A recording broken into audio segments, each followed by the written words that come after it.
नरेंद्र मोदी सरकार ने UPS pension योजना को मंजूरी दे दी है, लेकिन बहुत सारे ऐसे लोग हैं जिनको यूपीएस योजना और एनपीएस योजना के बारे में नहीं पता है। तो ऐसे में आज हम इस वीडियो में यूपीएस योजना और एनपीएस योजना के बारे में सब कुछ बताने जा रहे हैं, जिससे ये पता चलेगा कि ये है क्या और इसका लाभ लोगों को कैसे मिलता है।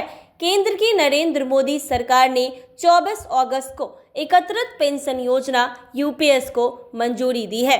इस नई व्यवस्था को 1 अप्रैल 2025 से लागू किया जाएगा। केंद्र के द्वारा यह कदम सरकारी कर्मचारियों की नई पेंशन योजना एनपीएस में सुधार की लंबे समय से लंबित मांग के बाद उठाया गया है। कैबिनेट के फैसलों पर जानकारी देते हुए सूचना एवं प्रसारण मंत्री अश्विनी वैष्णव ने कहा है कि सरकारी कर्मचारियों की ओर से एनपीएस यानी नई पेंशन योजना में सुधार की मांग की गई थी। प्रधानमंत्री नरेंद्र मोदी ने अप्रैल 2023 में उस समय के वित्त सचिव टीवी सोमनाथन के नेतृत्व में इस पर एक समिति बनाई। व्यापक परामर्श और चर्चा के बाद समिति ने एकत्रित पेंशन योजना की सिफारिश की है। आज केंद्रीय मंत्रिमंडल में इस योजना को मंजूरी दी गई है। अब आइए आपको ये बताते हैं कि यूपीएस आखिर है क्या और इसके लाभ कैसे मिलेंगे। यूपीएस के तहत कम से कम 25 साल नौकरी करने वाले सरकारी कर्मचारियों को रिटायरमेंट से पहले अंतिम 12 महीनों में प्राप्त औसत मूल वेतन का 25% पेंशन दिया जाएगा।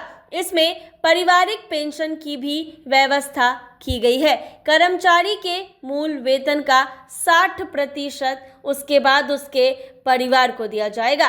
कर्मचारी की मृत्यु की स्थिति में इसे तुरंत दिया जाएगा और न्यूनतम 10 वर्ष की सेवा के बाद रिटायरमेंट के मामले में यूपीएस में 10,000 रुपये प्रति माह की सुनिश्चित न्यूनतम पेंशन का प्रावधान है। सुनिश्चित पारिवारिक पेंशन के अलावा इस नई व्यवस्था में महंगाई भत्ते का भी ध्यान रखा गया है। इसके साथ ही रिटायरमेंट पर ग्रेच्युटी का भुगतान किया जाएगा। इसकी गणना रिटायरमेंट की तिथि पर प्रत्येक पूर्ण 6 महीने की सेवा के लिए मासिक पारिश्रमिक यानी वेतन प्लस महंगाई भत्ता का 1/10 हिस्सा होगा। इस भुगतान से पेंशन की मात्रा कम नहीं होगी।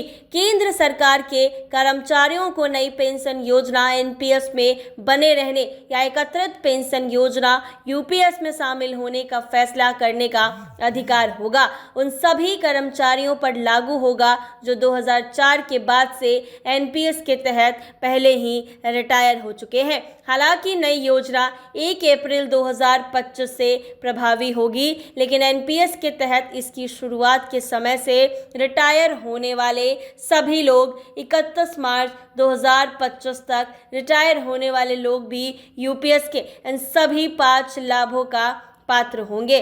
अब इसके साथ हमने आपको ये तो बता दिया कि यूपीएस क्या है। अब आइए आपको एनपीएस के बारे में बताते हैं। जनवरी 2004 में शुरू की गई राष्ट्रीय पेंशन योजना मूल रूप से सरकारी कर्मचारियों के लिए रिटायरमेंट योजना है। बाद में 2009 में इसे अन्य सभी क्षेत्रों को शामिल करने के लिए विस्तारित किया गया। एनपीएस पर्याप्त निवेश लाभ की क्षमता के साथ पेंशन का आश्वासन देता है।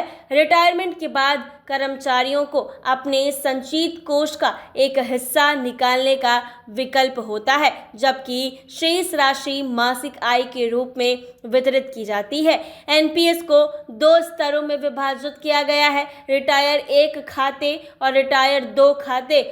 जो व्यक्ति टीयर 1 खाता चुनता है वो सेवानिवृत्ति के बाद ही नकद निकाल सकते हैं।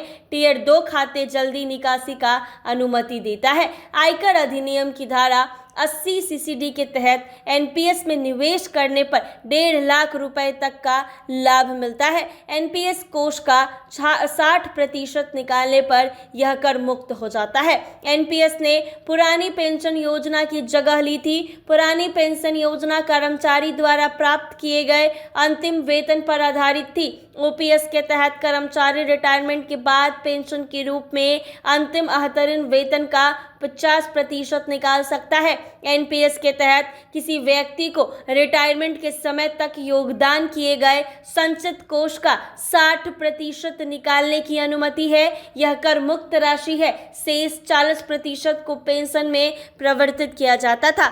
तो ये है एनपीएस और यूपीएस, जिसके बारे में बहुत सारे लोगों को जानकारी नहीं थी।